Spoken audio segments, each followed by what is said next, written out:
100% pure यानी 24 carat gold को हर कोई पहनना चाहता है, परंतु 101% शुद्ध सोने में कुदरती तौर में कमी होने से ये इसलिए उपयोगी नहीं है। तो अगर इसलिए उपयोगी नहीं है तो किस लिए उपयोगी है, चलिए इसी के बारे में देखते हैं। 24 कैरेट यानी 100% प्योर गोल्ड, जिसके आगे कोई प्योर गोल्ड यानी कैरेट नहीं है। गोल्ड यानी सोने की प्योरिटी को 2 यूनिट्स कैरेट और फाइनेंस में दिखाया या बोला जाता है। कैरेट का जनरली तौर में गोल्ड प्योरिटी में यूज होता है, जबकि फाइनेंस का जनरली गोल्ड में प्योरिटी चेक करने में यूज होता है। कैरेट को टेक्निकली तौर में देखें तो कैरेट गोल्ड प्योरिटी का 1/24 पार्ट होता है वेट के द्वारा। गोल्ड यानी सोने कई तरह की प्योरिटी में कोई ज़्यादा और कोई कम में होता है। किसी गोल्ड की प्योरिटी पता करने के लिए कि वह कितने हद तक प्योर यानी शुद्ध है का एक बहुत सिंपल सा फार्मूला है। इसके लिए जितना कैरेट का सोना है उसे 24 से डिवाइड कर 100 से मल्टीप्लाई कर दो। किसी भी कैरेट वाले गोल्ड में जितना % प्योर गोल्ड होगा वह निकल आएगा। इसका मतलब ये निकल के आता है कि कोई भी गोल्ड जो हम ज्वेलरी एटसेट्रा में यूज़ करते हैं पूरा प्योर गोल्ड नहीं होता, इसमें मिलावट की गई होती है। इस मिलावट या यूँ कहें शुद्धता को कैरेट में डिफाइंड किया जाता है, जैसे कि 24 कैरेट लास्ट कैरेट है, इसमें 100% प्योर गोल्ड होता है। फिर 22 कैरेट यानी 22 कैरेट गोल्ड है, जिसमें 92% गोल्ड यानी बाकी 8% मिलावट की जाती है। इस मिलावट के रूप में सिल्वर, कॉपर और जिंक, निकल भी यूज़ किए जाते हैं। इस मिलावट को अलॉय कहा गया है। 18 यानी 18 कैरेट गोल्ड में 75% गोल्ड यानी 25% अलॉय है। ऐसे ही आगे भी होता जाता है जैसे स्क्रीन में है। अब इनकी मिलावट में आते हैं कि क्यों ये 100% प्योर गोल्ड में कर दी जाती है। तो इसका कारण ये है कि सोने को देखा जाए तो इसकी मैलिएबिलिटी यानी आघातवर्धनीयता सबसे अधिक होती है। मैलिएबिलिटी यानी किसी भी मेटल को पीट के चौड़ा या फैलाने की क्षमता।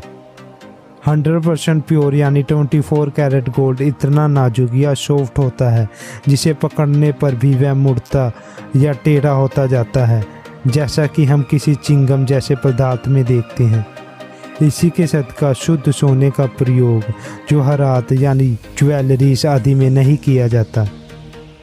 सॉफ्ट से हार्ड करने के लिए इसमें मिलावट की जाती है, जिसमें जितनी मिलावट होगी उसके ऊपर ही डिपेंड करेगा कि ज्वेलरी कितना टिकाऊ होगी और आगे चलेगी। 24 कैरेट गोल्ड को हैजा कॉइन बार बिस्कुट के तौर पे भी संभाल कर रखते हैं। After 22 carat gold generally use किया जाता है ज्वेलरी में। इंडिया में ज्वेलरी शादी पर BIS यानी ब्यूरो ऑफ इंडियन स्टैंडर्ड द्वारा हर कैरेट के गोल्ड पर एक मोहर या टैग लगाकर गोल्ड की शुद्धता फाइनेंस नंबर्स में लिखी जाती है। Fineness number nothing but correspond of purity % of carat. इसके लिए किसी कैरेट गोल्ड की प्योरिटी निकालते हैं। यहाँ पर 18 कैरेट है, इसे कैरेट प्योरिटी फॉर्मूला के अकॉर्डिंग 24 से डिवाइड कर 100 से मल्टीप्लाई करने पर 75% कैरेट होगा। यही फाइनेंस नंबर में फर्स्ट 2 डिजिट सेम रहेंगे, जिसे अगर 10 से मल्टीप्लाई किया जाए तो वह पूरे 3 डिजिट यानी 750 का फाइनेंस नंबर हो जाता है। 24 कैरेट गोल्ड 100% प्योर होने के कारण इसकी खासियत इसके इस्तेमाल में रुकावट बनी हुई है। हो सकता है 24 कैरेट का यूज़ किसी छोटे या बड़ी पावर के रूप में किया जा सके।